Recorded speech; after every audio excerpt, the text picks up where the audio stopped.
The day Ellie Parker's world shifted forever didn't start with anything unusual. It began like any other, with a simple errand to Miller's General Store to grab eggs, peanut butter, and the cinnamon rolls her grandfather loved. But by the time the sun dipped behind the rugged Wyoming mountains that surrounded the quiet town of Lark's Hollow, Ellie would find herself face to face with something or someone that didn't belong anywhere.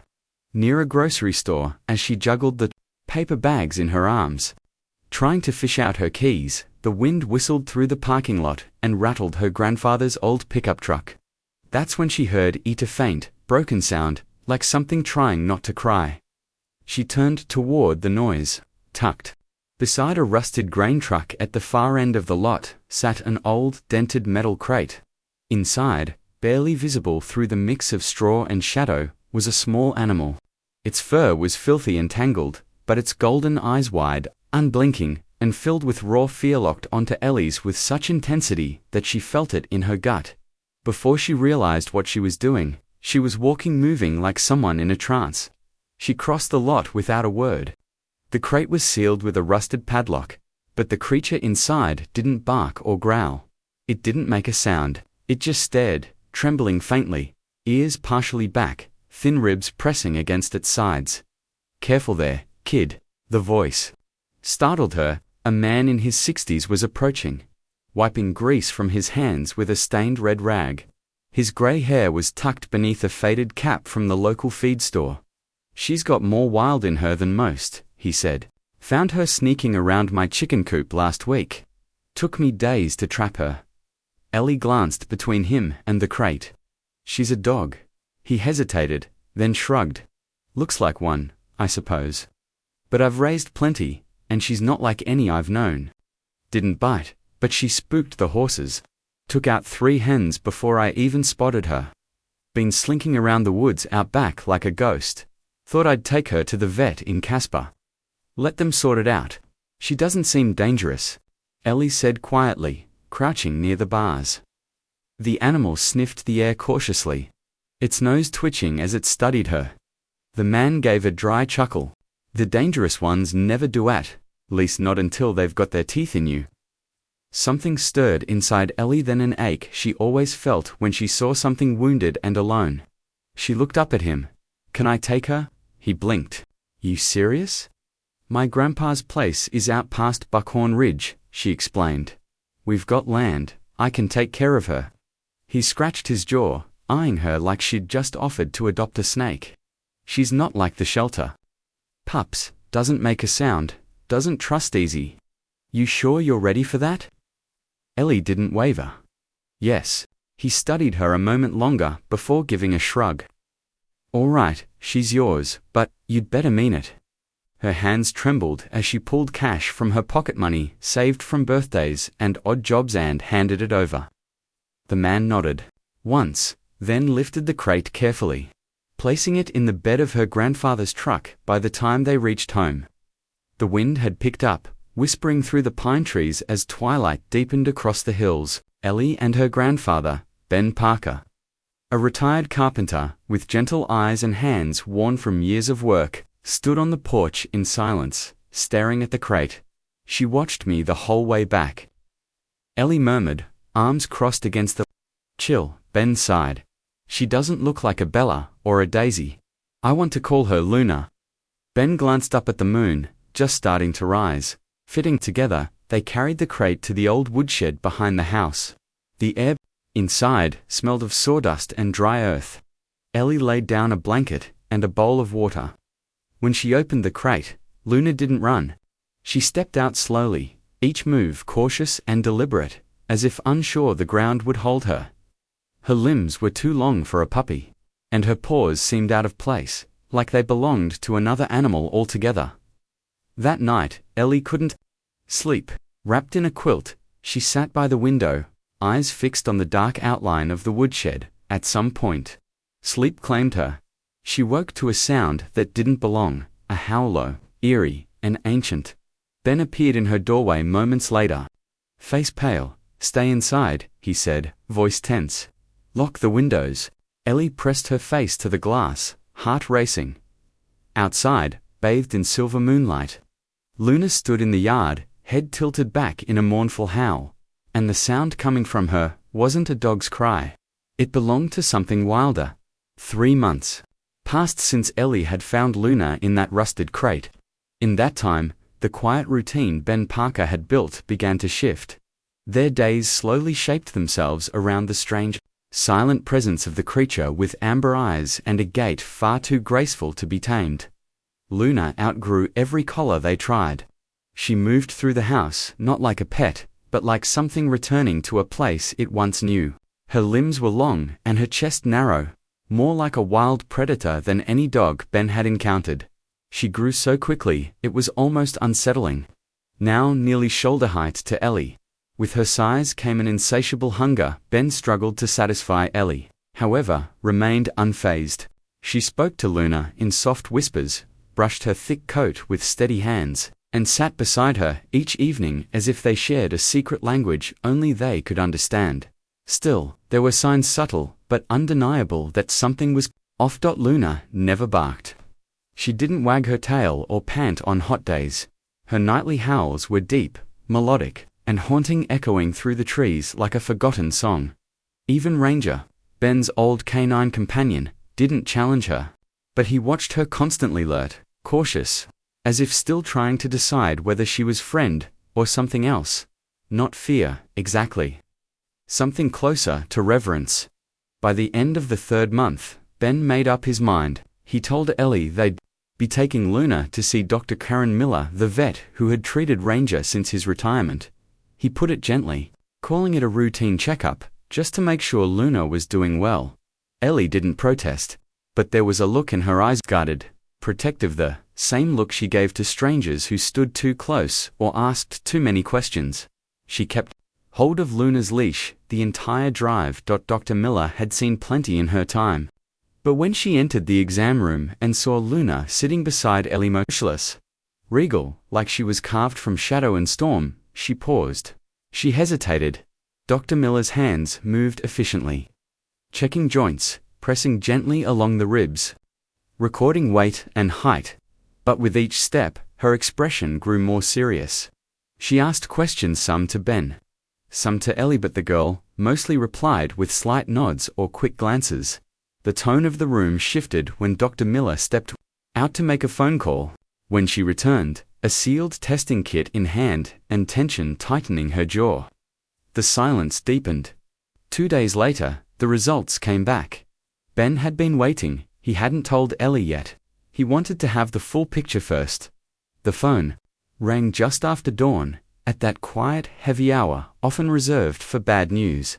Dr. Miller's voice was steady but cautious, each word carefully chosen. Luna wasn't a dog. Not by any reasonable definition.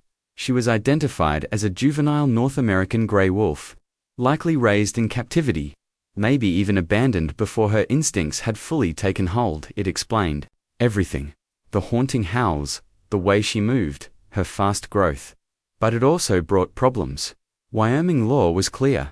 Wolves, even those born in captivity, weren't considered domestic animals and couldn't legally be kept as pets in residential zones. As a licensed vet, Dr. Miller was required to report her findings. The state's wildlife enforcement had already been alerted. An officer would be coming to the cabin within the week. Ben said nothing at first. The silence between him and the phone stretched long and deep. When he finally told Ellie that evening, her response wasn't loud or tearful. She didn't shout or beg. She simply wrapped her arms tightly around Luna's neck and pressed her face into the wolf's fur. When she looked up, her voice was raw and thin. "She's the only one I trust," she said. "She's the only thing that makes me feel like I'm really here." The officer arrived that Thursday. Doug Harland stepped out of a green stat-issued truck, his badge clipped over an old flannel shirt. He moved deliberately, not out of hesitation, but with the care of someone who noticed everything. His gaze lingered on the dense pine trees at the edge of the clearing before settling on Ellie and Luna, standing quietly on the porch. Luna was still as stone. Her ears perked forward, her body motionless, silent. Harland introduced himself with a calm but direct tone. He explained the situation plainly. According to state law, Luna couldn't stay here not unless they met a strict list of requirements. The enclosure alone would need to be professionally constructed or reinforced and extended deep into the ground to prevent digging. Medical records, behavioral assessments, emergency protocols. It would take months to fulfill and cost thousands. Ellie said nothing at first, her hands gripping Luna's fur like a lifeline. Finally, she spoke. "She's not dangerous," she said softly. "Not to me." Harland didn't argue. He just nodded and turned to Ben. "You've got 60 days. If you can meet the state's standards by then, we'll review the case. If not, we'll have to place her in a sanctuary." Ben thanked him. The door shut. The truck rolled down the gravel road, leaving a silence behind that felt heavier than before. That night, Ellie didn't speak, but Ben could hear her crying behind her bedroom door. Luna paced the floor with soft, steady steps, her claws tapping quietly against the wood as she circled the room. The next morning, without telling Ben, Ellie pulled his old video camera from the cabinet above the fireplace. She charged the batteries, wiped the memory card clean, and locked herself in her room. Setting the camera on a small tripod she'd once used for school presentations, she sat cross-legged on the floor. Luna curled up beside her, leaning into her like she always did. Then Ellie started to talk. No script, no plan, just words, slow, a little shaky at first, then clearer. She spoke about the day she found Luna, about the crate in the parking lot, and the connection that formed in the days that followed. She described how Luna never judged her for being shy, strange, or scared. How, when the nightmares came, Luna would press close, warm and steady, making it possible to face another day. That night, Ellie uploaded the video. By morning, it had been shared 50 times. By the end of the week, over 5,000. She didn't stop there. Each night brought a new video. Some showed Luna playing in the yard. Others were just Ellie talking, sometimes smiling, sometimes crying, but always honest. The views kept rising. Messages poured in.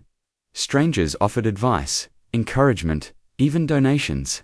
They called Ellie brave. They called Luna beautiful. They called their bond something sacred. Ben watched the videos quietly, never saying much. He didn't know whether to be worried or proud. But when he saw a spark return to Ellie's eyes, just a flicker, he understood. This wasn't just a plea, it was a stand. And now.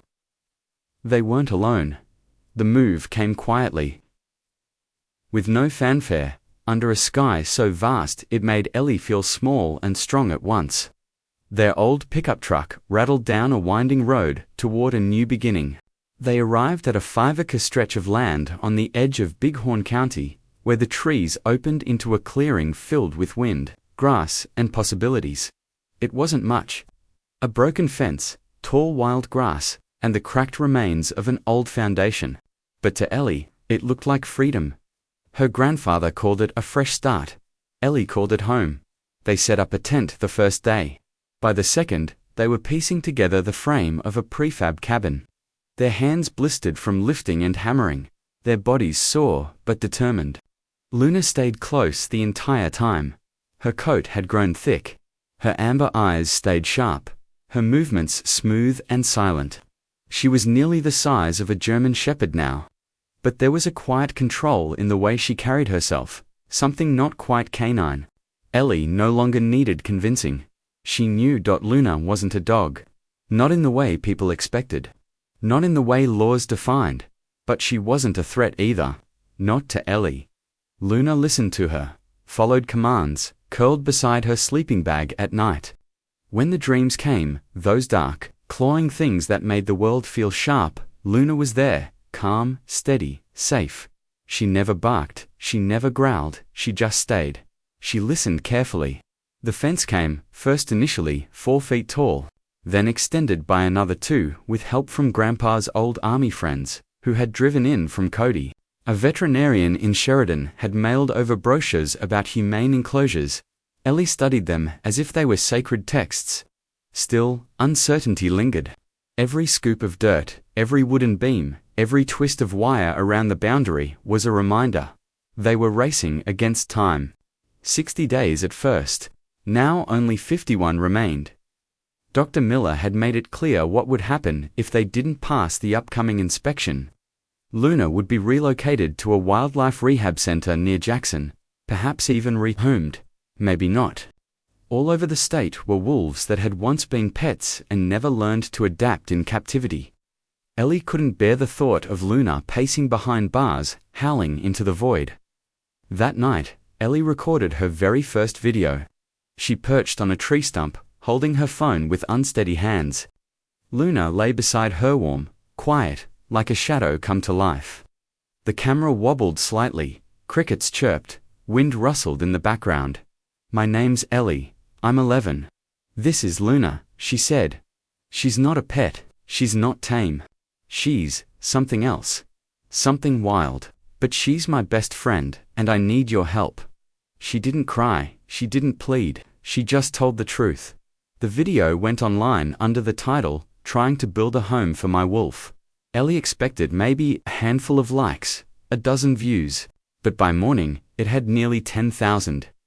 Comments flooded in, some angry, some doubtful, but many were compassionate. A woman from Oregon offered to send fencing supplies. A retired canine handler from Texas shared his knowledge of wolf habitats. A college student studying wildlife conservation wrote, "I'll drive out and help. Just say the word."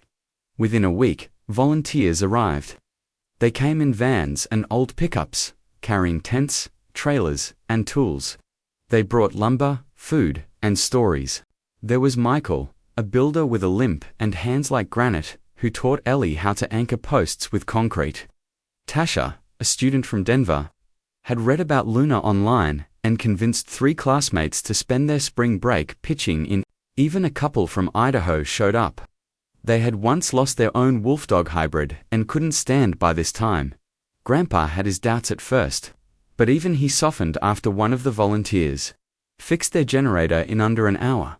They began calling it the mini sanctuary. Ellie filmed everything: the laughter, the labor, the moments when Luna strolled through the construction site, like a forewoman checking the progress dot. The enclosure grew. Reinforced fencing was buried deep into the ground. A proper drainage system was installed. Shaded dens and raised platforms made from reclaimed barnwood were added. Native grasses and shrubs were planted for Luna to roam. Together, they painted a sign: white letters on cedar for the wild ones. Still, when Dr. Miller returned, her tone was cautious. She arrived mid-morning, clipboard in hand, surveying the perimeter in silence. Her eyes, hidden behind sunglasses, missed nothing. She asked detailed questions about diet, emergency plans, enrichment activities, fence depth. Ellie answered each one clearly and confidently, but when Dr. Miller paused on the cabin porch to review her notes, her expression remained serious. "You've made real progress," she said. "I'm genuinely impressed, but you're not there yet." She pointed out the missing overhead cover, the unfinished insulation in the winter shelter, the absence of Luna's latest parasite test report. Small details, but enough to delay approval. After she left, Ellie sat under the half-built awning, silent for hours. Around her, work went on: hammers, drills, voices, but she heard none of it. She stared at her blistered hands and thought about how close they'd come, and how fast time was running out. She remembered the day Luna had looked up at her for the first time, stepping out of the crate in Grandpa's truck. She thought about how the world could take something from you, even when you'd done everything right. That night, Luna quietly pushed open the temporary kennel doorknob with force, but with resolve, and padded through the cabin until she found Ellie curled beside her camera, which had gone uncharged. She laid down next to her, warm and still. Neither of them moved for a long time. Ellie whispered into Luna's fur, her voice trembling. "If they take you, they take a part of me too." The next morning, everything changed. Ellie's most recent blog post, uploaded late the night before, had caught the attention of a major newspaper's website. The headline read, "The little girl building a sanctuary for a wolf." Beneath it was a photo of Ellie standing beside Luna, one arm draped across her back, her eyes full of quiet determination. By noon, national news outlets were calling. Donations began pouring in. Wildlife groups reached out, not with threats, but with offers of guidance. A foundation in Montana pledged to send prefab panels for a proper winter shelter.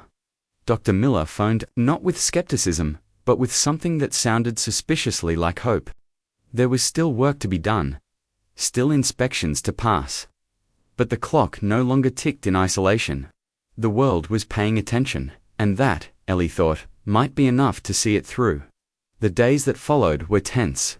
The deadline that once seemed far off now loomed just 5 days away. Autumn had crept in quietly but firmly. The wind had an edge to it, not quite cold, but enough to make Ellie shiver when the sun disappeared behind the hills too soon. The small cabin built from salvaged wood and raw determination stood steady. Against the horizon, a monument to 2 months of exhaustion, grit, and unexpected kindness. But as the final inspection neared, even the sturdiest beams seemed to tremble under the weight of all that hope. Ellie and her grandfather rose before dawn now, working in near silence. The sounds of their tools, hammers, pounding, wire, creaking, shovels, scraping rock, were the only things breaking the early morning quiet. The enclosure was nearly complete. 6-foot fencing, buried deep to keep Luna from digging out. A drainage system lined with stone and sand. A shaded den to shield her from heat and cold. Still, tiny things remained, finishing touches that could mean the difference between success and failure. Word had traveled further than they ever imagined. Ellie's video updates, honest, unfiltered, had reached thousands. A professional wildlife rescue in Montana offered design advice, safety layouts, even shipped out custom fencing panels. The crates arrived with little fanfare, but when they did, Ellie felt the weight of relief in her knees. Even the local hardware store, the same one that once turned her away for being too young, sent a flatbed truck filled with untreated lumber. An insulation, along with a handwritten note for Luna and for the kid who won't give up. Luna, now nearly fully grown, carried the weight and form of a true wolf, powerful yet composed. She remained a quiet, steady presence in the background. Her impulsive energy replaced by a calm attentiveness. Every movement was deliberate, but no matter how much she matured, she never drifted far from Ellie. Volunteers had attempted to feed her, walk her, or tempt her with toys, but she responded only to Ellie. It wasn't defiance, it was loyalty built through shared loss and pieced back together with patience and love. On the morning of the final inspection, the sky was the color of worn steel, and the wind carried the kind of stillness that hints winter isn't far off. Officer Doug Heron arrived with 3 inspectors in tow. Their clipboards bright against dark jackets, expressions unreadable. They started with the perimeter, testing the fencing strength, measuring the depth of the posts, examining each welded connection. One knelt by the drainage slope, quietly checking the angle with the level. Another examined the shaded den, tapping notes into a tablet without saying a word. Doug remained mostly silent, occasionally glancing at Ellie with a look she couldn't quite place, neither cold nor warm, but waited with something more inside. Maggie waited with tea and cocoa, both of which went untouched.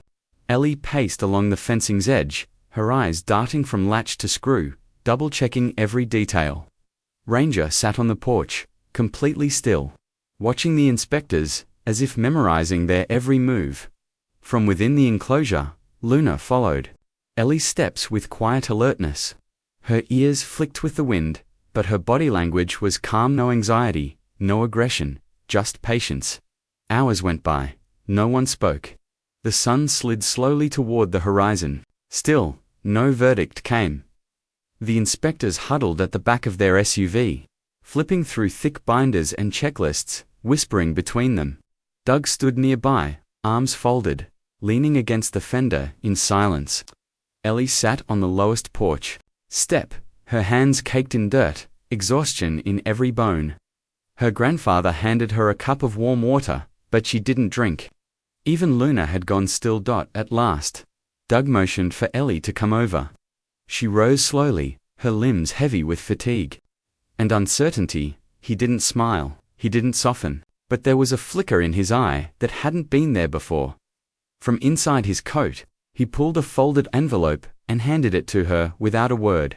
Ellie looked at it, then up at him, unsure whether she was understanding correctly. "You did it," he said simply. "She's staying." The words didn't sink in right away. They hovered in the air, suspended in disbelief, before breaking through like sun after a storm. Maggie gasped. Her grandfather dropped his toolbox with a clatter that made Luna's ears twitch. Ellie opened the envelope with trembling fingers, her vision blurring as she read the words inside. Official, signed, approved. Luna was now legally recognized as a sanctuary animal. Under conditional care oversight, by the time the sun dipped behind the ridge, the small clearing had transformed. Neighbors who had kept their distance before now arrived quietly, one by one. Someone brought battery-powered lanterns and strung them along the fence line. A local baker appeared with a tray of cookies. The couple from Idaho, who had first visited weeks ago, returned unexpectedly, bringing small wooden medallions, shaped like paw prints. They offered one to Ellie, but she insisted it go to Luna. They tied it gently to her collar, a round piece of cedar with the words burned into it. Wild but loved, Luna didn't understand the significance of the moment. But she pressed her nose gently into Ellie's shoulder and stayed still as the growing crowd looked on. Some clapped, some wiped away tears. Most just stood quietly, moved in a way they couldn't quite explain. The wolf who had once been discarded now stood at the heart of something rare. Something that had brought strangers together and turned effort into meaning. She wasn't a pet, she wasn't a symbol. She was a presence, something raw, alive, and undeniable. Ellie didn't speak that night. She didn't have to. She lay down in the grass beside Luna, her head resting against warm fur, eyes turned upward to the stars. The wind had shifted again, no longer carrying threat but peace. As if, at long last, the world had stopped holding its breath. Luna the wolf, once left behind in a crate at the back of a pickup, had finally found home. A full year passed quiet and wild. The snow that had once buried the trail to the cabin gave way to soft beds of pine needles and sprouting green. Life didn't change with fanfare, but in deep, steady ways, like roots growing strong and hidden beneath the earth.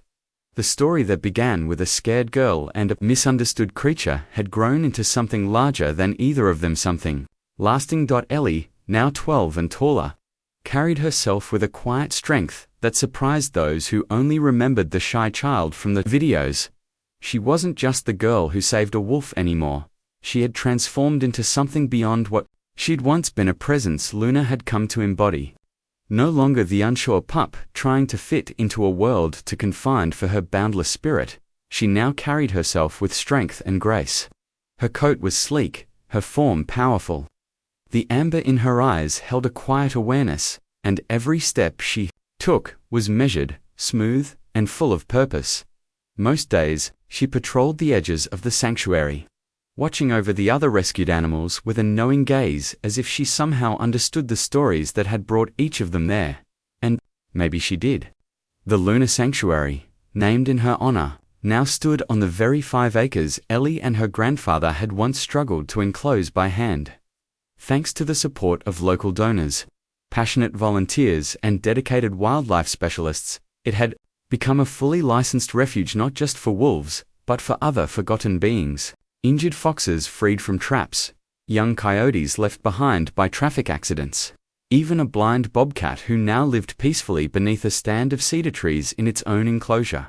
Ellie, still in her teens, had become the youngest spokesperson for the Colorado Wildlife Education Alliance. She spoke at schools and conferences, her voice steady, unpolished, never rehearsed, but always honest. People listened because her words rang true. She didn't sound like a prodigy, she sounded like someone who had walked every inch of the story she told. On the anniversary of Luna's official adoption, Ellie released her book, She Was Never Just a Dog. Though written in her own words, it was gently shaped by her grandfather and Lillian. It didn't read like a memoir. It read like a promise. In it, Ellie described the first time she met Luna, the silence they shared that slowly grew into a language of trust. A kind of trust that, once broken, didn't return all at once, but instead crept back slowly. Like light filtering through a dense forest canopy, The story caught national attention once more. Documentaries followed, but Ellie drew a firm line. Buses were never allowed. Luna wasn't an exhibit. She was a survivor. The sanctuary allowed only small, guided educational visits, often for children dealing with trauma, anxiety, or developmental challenges. And something extraordinary began to happen. Though usually reserved, Luna would quietly choose one child during each visit. She would approach gently, lower her head, and sit beside them, not as an act of trained behavior, but as if she understood. Something deeper. Ranger had passed away 6 months earlier, his final days marked by age and quiet grace. His collar now hung from the sanctuary's entrance, posted beneath a small sign that read, "He watched first." The cabin remained modest. Maggie had planted wildflowers around the porch, and Ellie had placed hand-painted stones bearing the names of every animal that had passed through their care. Each stone was a memory. Every step forward honored the journey that came before. Sam never left Clearwater Ridge. He no longer needed the chase of fugitives or the thrill of solving crimes. His life had shifted towards something greater. He managed security for the sanctuary, collaborated with the wildlife department, and kept a private journal that he never shared with anyone. The defining moment came without fanfare, during a statewide symposium focused on ethical wildlife rehabilitation. The room was filled with reporters, conservationists, and officials, clipboards in hand, practiced smiles in place. Ellie stepped onto the stage wearing jeans and boots. Her notes were folded in her pocket, but untouched. Behind her, a slideshow flickered images of Luna from that first winter, the sanctuary's construction, and nights spent beside the fire. The crowd hushed, then Ellie spoke. "They told me she was too wild, too dangerous. That love wouldn't be enough, and maybe it's not. Maybe love can't fix everything, but it's a beginning. I didn't save her, she saved me. When no one believed in me, she did. And when the world felt too harsh to bear, she showed me how to stay soft without falling apart." Silence followed. Not the uneasy kind, but the stillness that comes when a story stops being just a story and becomes something truer. The audience rose in a standing ovation. Ellie only gave a quiet smile, a single wave, and walked off stage where Luna waited, poised and calm just beyond the curtain. That evening, the fire in the cabin crackled low. Spring hovered at the edge of the valley, the last of the snow melting into the earth and streams. Ellie sat on the porch steps, knees pulled to her chest, wrapped in a wool blanket. Luna lay beside her, resting her great head gently on Ellie's leg. They didn't speak. They never needed to. The air held something deeper than words, trust forged in hardship, loyalty tested by time, and a quiet understanding that didn't need to be named. In front of them, the sanctuary stretched out beneath the fading light. Trees swayed gently with the breeze. Somewhere nearby, a young fox cried. Farther off, an owl responded. But on the porch, beneath a canopy of stars, girl and wolf remained still. Not because there was nothing left to say, but because everything that mattered already lived between them.